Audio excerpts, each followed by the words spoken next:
¿Todo bien? Bueno, pues empezamos con la historia de Rusia, en la que habíamos comentado todo ese suceso que se venía aconteciendo, porque después de la Segunda Guerra Mundial, después de la caída de las problemas que habían suscitado de toda la Unión Soviética, que se viene abajo y que van a empezar a tener una situación como de esa discreción que tiene el pueblo ruso, en el cual el mundo desconoce realmente todas esas tragedias en las que se vieron ellos involucrados, porque antes como que no se comentaba pues las batallas, se comentaban todas las cosas bélicas, pero se desconocía las situaciones reales del pueblo ruso, y que a partir de que es toda la caída de la Unión Soviética y todo eso, van saliendo a la luz tantas y tantas cosas en las que el pueblo pues se va dando cuenta. Ya habíamos visto el problema que había habido en la explosión nuclear, eh, en la que se queda involucrada Ucrania, que se hace la separación por lo de Chernobyl con Rusia. Aquí habíamos comentado de que se había hecho un tratado hasta el 2046 para poder volver a renegociar esa situación de toda esa situación que está involucrada todavía Rusia en Ucrania. Ya vimos todo el problema de Sebastopol, en las que era difícil sacar eso. Recuerden que el Mar Negro es su única salida, y que vamos viendo que toda esta situación en la que habían logrado los países bálticos de Lituania, Estonia y Letonia, después de la Segunda Guerra Mundial, que tuvieron que enfrentar de que ya venían desde la conquista de Alejandro y posteriormente toda esa anexión al Tercer Reich. Todos estos tratados que se tuvieron, recordarán cuando platicamos de ese tratado que tuvo Hitler con Stalin, de que no iba a invadir Rusia y que no lo cumplió. Toda esta situación en la que vamos viendo cómo los países que están alrededor, que han sido países que realmente han tenido toda esa carga de sufrimiento, y que entre ellos se menciona a Polonia, en la que va a empezar a tener ya, pues se puede decir que un respiro para empezar a restablecerse, a renacer como un estado ya nacional. Con toda esa fuerza de libertad y esa sensación de estar sanos, ¿sí? Van empezando a agarrar pues ya más fuerza Polonia, aunque sus relaciones con Rusia todavía eran muy tensas por lo de Katyn, lo que pasó ahí. Y aquí se va a ir viendo cómo se va a ir haciendo este pueblo que se ha manejado a niveles de solidaridad para salir adelante en este tema, pero aquí todavía queda algo pendiente, que es lo de Chechenia, que lo vamos a ver más adelante, y aquel gran problema que yo les había dicho de aquellos niños que no nacieron, de esa escasez de hombres que se suscitó por toda la Segunda Guerra Mundial, desde la situación que se había manejado, donde habían intervenido todos los padres, todos los abuelos, y que más adelante van a venir a repercutir también en la guerra de Afganistán. Esta guerra que viene a unirse y viene a tener esa conexión que ahora era la de Chechenia, ese déficit de población, recordarán de los niños, que hablamos de una década en la que no había nacido, y que va a originar más adelante en el futuro pues una brecha generacional, porque esos hijos no van a entender ese espacio que en la historia quedó como borrado. Aquí toda la situación de estas guerras que mantuvo Rusia, y que lo único que lo va a salvar es pues tener esa memoria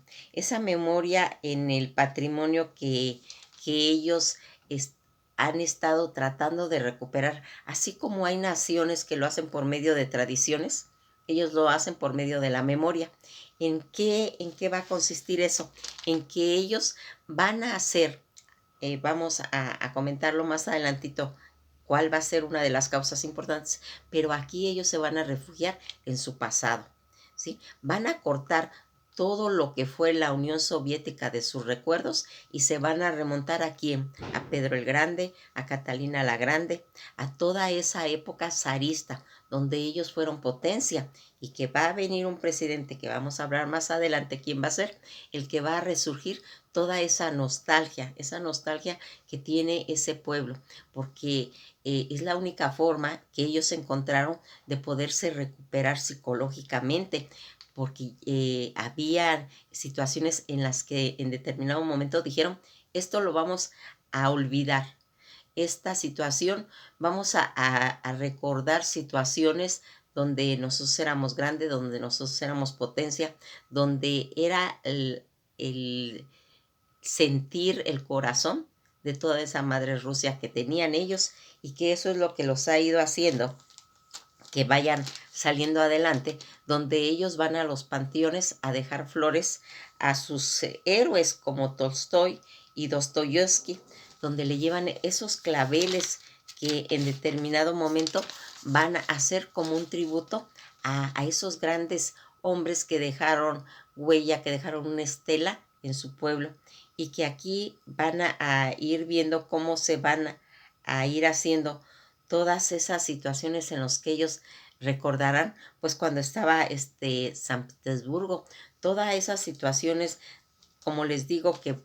les motiva a salir adelante, a recordar que fueron una gran nación y que se va a ir transformando tanto ahora que está resurgiendo toda su historia, ¿sí? Porque antes se desconocía totalmente, donde vamos a ver que había todo ese ermitismo en las artes y que aquí van a ir haciendo que cuando se va a ir sacando toda esta información y que se va a ir rompiendo todo ese hermetismo, todo lo que ellos habían sufrido en la Segunda Guerra Mundial, que la gente, que el mundo ni siquiera imaginó, y que más de 27 millones de muertos que tuvieron en todas esas batallas de Stalingrado y de la batalla de Cruz. Por eso es que ahora no se entiende cómo es posible que tenga esa presencia con Alemania. ¿Por qué en determinado momento Alemania vuelve a voltear a ver los ojos hacia Rusia y va a ir haciendo que, pues en este momento, Rusia se sienta más tranquila? Acuérdense que estamos hablando de los años 2000, todavía no llegamos al 2022, estamos hablando de los años 2000. Aquí se va a ir haciendo toda esta forma en los que ellos van a ir sacando, pues, cuando se van a empezar a desclasificar todos esos archivos, se va a ir comprendiendo y como armando, encontrando todas esas piezas de rompecabezas, donde aquí todo hubo un movimiento, toda una época en la que, ¿se acuerdan cuando se empezaron a racionar los alimentos? Y que fue una etapa muy, muy difícil para Rusia, que empezó casi desde el 86 hasta el 90, en la que se empezó a racionar la comida y también las ideas, la forma de ir pensando. Y aquí va a entrar pues los sucesos que van a ir haciendo problema, porque aquí fíjense, se menciona lo del submarino Kur, que se hundió en el mar y donde murieron pues más de 118 tripulantes a bordo, que eso va a pasar el día 12 de agosto del 2000, donde naufragó durante un ejercicio naval en el mar de Barents. Esta operación de rescate internacional fracasó y no hubo sobrevivientes, que es considerado como la peor catástrofe naval de la historia post-soviética, toda esta construcción que se hizo acerca del submarino, que se inició como un proyecto, pues en los astilleros navales, ¿sí? Cerca del Arcángel, en el norte de Rusia, en 1990. Dicen que esta nave fue bautizada por un sacerdote ortodoxo en 1995 y le fue puesto el nombre de la ciudad rusa Kursk, donde se libró la batalla de los tanques más grandes de la historia de la batalla en 1943. De ahí sacaron el nombre. La capacidad que tenía este submarino, que pese que en algunos medios lo representan como un submarino único y de los más grandes, en realidad submarino de clase Oscar no era de los mayores submarinos, ya que estos eran los Class Akula. Ellos eran los que estaban considerados como los submarinos más grandes. Tampoco eran especialmente únicos, pues si bien era de gran tamaño, unos 155 metros de eslora y 4 pisos de altura, tan solo de la clase Oscar se construyeron más de una decena de submarinos. Esta clase que pertenecía a este submarino fue calificada como insumergible. Si estas palabras tienen aplicación en un submarino, gracias a su doble casco de multicasco innovación que ya se había estrenado en la clase Akula, el casco que tenía externo fue hecho de acero de cromoníquel de 8.5 milímetros de grosor, con una excepción de resistencia en la corrosión. La misión que tenía este submarino que se iba a ejecutar con la disolución de la Unión Soviética, toda la flota que había experimentado recortes financieros por la falta de fondos. Muchos submarinos habían sido traídos desde los muelles del mar de Barents y abandonados por estar oxidándose. Todo excepto el equipo más esencial en la primera línea, incluyendo el equipo de búsqueda y de rescate, fueron inadecuadamente inspeccionados, y a fin de la década de los años 90 representa el resurgimiento de una flota que en junio de 1999 el Kursk había llevado a cabo una exitosa misión de reconocimiento, cuya principal objetivo era el espionaje a la sexta flota de los Estados Unidos durante la guerra de Kosovo. El día 10 de agosto del 2000, el submarino se incorporó al ejército de entrenamiento naval más tarde, más grande del verano de la Nueva Rusia, en la que iban a participar 4 submarinos de ataque, aeronaves, portaaviones, almirantes Krustexov y el buque de insignia de la flota Pior, que era considerado llamado Pedro el Grande, así como la flotilla de barcos más pequeños. Ese desastre que va a ocurrir en la misión de entrenamiento, que empezó realmente el día 12 de agosto del 2000. Por la mañana, como parte de un ejercicio, el Kursk tenía que disparar 2 torpedos sin explosivos y a un crucero de batalla de la clase Kirov. Según la versión oficial, basándose en los resultados de las investigaciones de la Fiscalía General, a las 11 horas 28 minutos horas local, algo de peróxido de prueba, una forma muy concentrada de peróxido de hidrógeno usado como propelante para el torpedo, se filtró a través del herrumbre en la carcasa del torpedo, y el HTP reaccionó como cobre y latón, y el tubo desde el que se había disparado el torpedo causó una reacción en cadena y ocasionó esa explosión. Compuesta, eh, es- hagan de cuenta que hubo una separación de la sala de torpedos y el resto de submarino. Se había dejado abierta antes de los disparos. Pues aparentemente esta era una práctica común por el exceso de aire comprimido que era expulsado en la sala de torpedos cuando se disparaba un arma. La puerta abierta permitió como una onda expansiva propagándose a través de los 2 primeros de los 9 compartimientos en el enorme submarino, probablemente matando a 7 hombres en primer compartimiento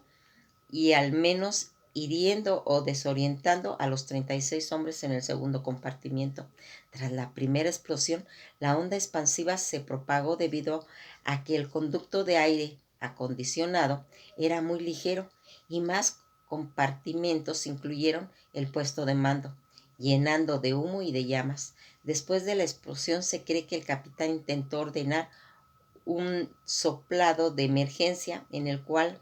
hacía que el submarino ascendiera rápidamente a la superficie, pero el humo lo venció. La boya de emergencia diseñada para soltar al submarino automático, como se pudo detectar en las situaciones de emergencia, como un cambio muy brusco en la presión o fuego y que debía ayudar a los rescatadores a encontrar el submarino siniestro. No se desplegó, había resultados en el verano anterior de una misión en el Mediterráneo, los temores de que las boyas se desplegaran,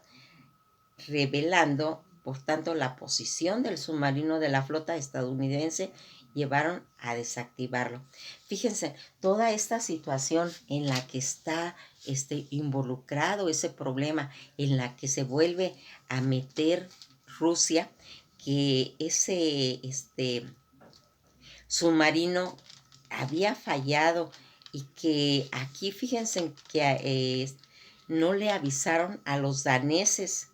ni a los escandinavos que tenían la tecnología suficiente para sacar ese submarino, para rescatar, y pues dejaron morir sin salvar a sus hombres. Toda esta situación fue originada porque fíjense en que a veces eso pasa mucho en el ser humano, que no pide ayuda, que no pide ayuda, que quiere hacer creer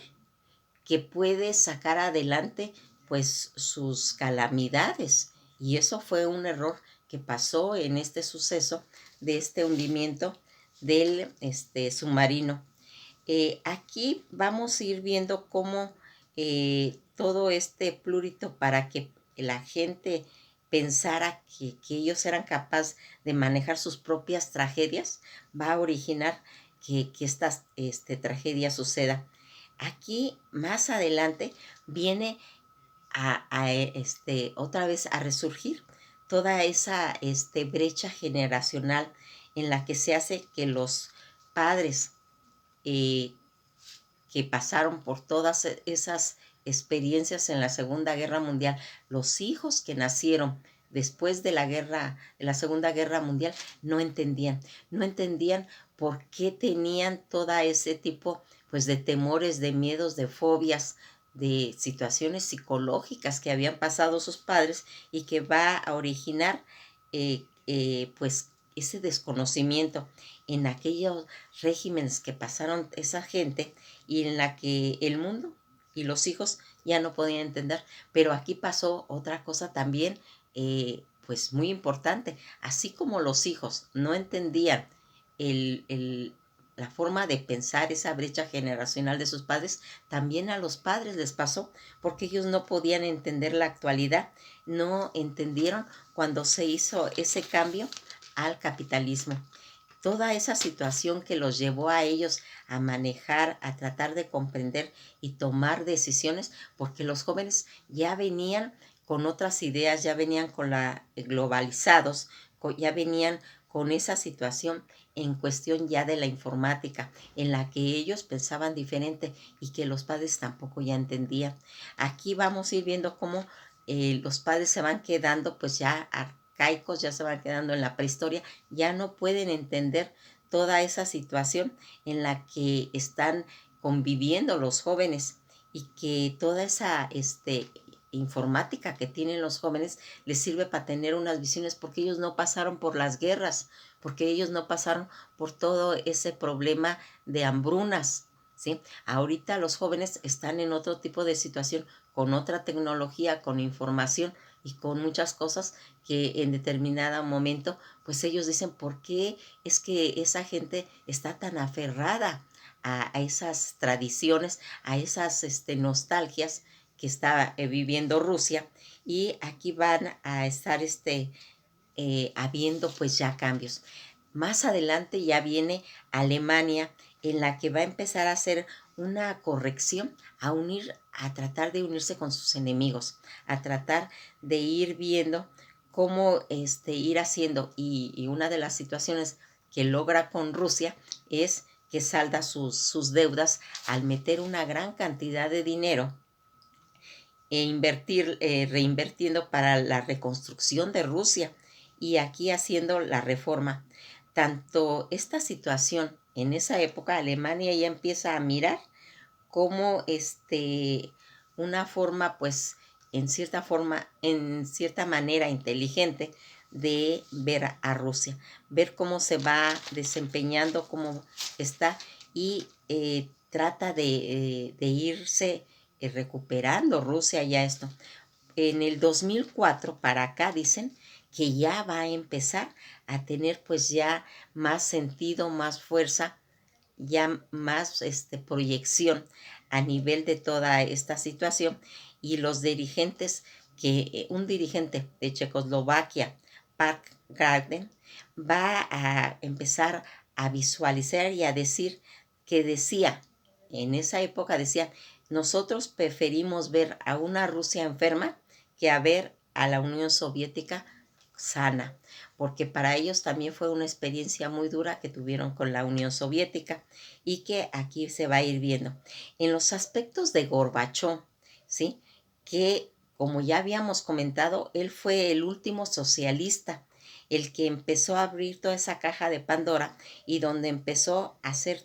todo el principio de las reformas. Va a venir el siguiente presidente, que es Boris Yeltsin, en el que va a empezar a adaptar el capitalismo y las reformas a Rusia. Toda esta situación que se va a imponer Boris Yeltsin al manejar ya, porque él ya es capitalista, y lo va a implantar a Rusia. Las reformas que se van haciendo, y va a empezar a tener otra visión hasta que llegamos a Vladimir Putin, que le va a dar ese sentido de imperio nuevamente, ese imperio perdido, esa nostalgia de haber sido ellos tanto, de haber sido un imperio diferente, porque ellos se están recordando, como les había dicho, ellos recuerdan la grandeza que tuvieron en la época del zarismo, donde se estuvo más de 4 siglos y que logró una hegemonía total, y que esta era que se va haciendo, en la que tienen una ruptura total con la Unión Soviética, va a marcar un inicio al capitalismo, en el cual se va a empezar a tener otra visión, porque aquí se va a empezar a reconocer pues la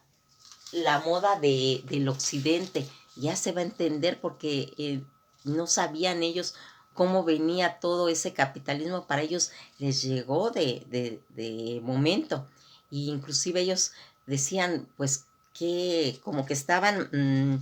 asombrados de toda esa tecnología, de todos esos cambios ideológicos, de ese capitalismo que les estaba introduciendo cosas que ellos pues en determinado momento pues no conocían. Aquí vamos viendo cómo toda esa correlación que viene a hacer al empezar a tratar de tener una relación con sus enemigos, ese capitalismo que les va a llenar de asombro, y que también les va a llenar de confusión, porque a ellos les llega desde la época de los años 70, con todas esas botas anchas, en los 80 con todas esas chaquetas, y que van haciendo como un collage de moda, pasando pues como una forma accidental, porque se les viene encima todo el modernismo, y van a ir aprendiendo la moda, el tema de la moda de Occidente, cambiando todo lo que tenían, y todas esas añoranzas que tenían acerca de la grandeza que ellos habían tenido, y queriendo olvidar todo lo de la Unión Soviética, haciendo como recordamiento de todos los beneficios que habían tenido en la historia y que dejaron atrás. Aquí la nueva generación es la que va a venir a rescatar, el que va a ir haciendo el que salgan adelante, porque aquí fíjense en qué es lo que pasa, así como aquellas grandes personalidades habían hecho que saliera adelante la madre Rusia, aquí en la actualidad la que lo está sacando adelante son los jóvenes, todos esos jóvenes donde ellos van a ir aprendiendo esta nueva generación por medio de las galerías de Krabe y las galerías de Tresakova.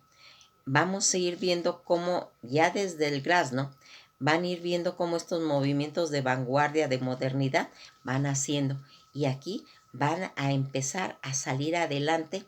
y a la luz todos sus tesoros que tienen el arte por medio de los museos y que aquí van a ir haciendo en todo ese vaivén ideológico en el que están y que van a verse plasmado en los parques donde fueron arrancados de sus pedestales todas esas estatuas a golpes, se puede ver pues como que fuera una memoria pizarra.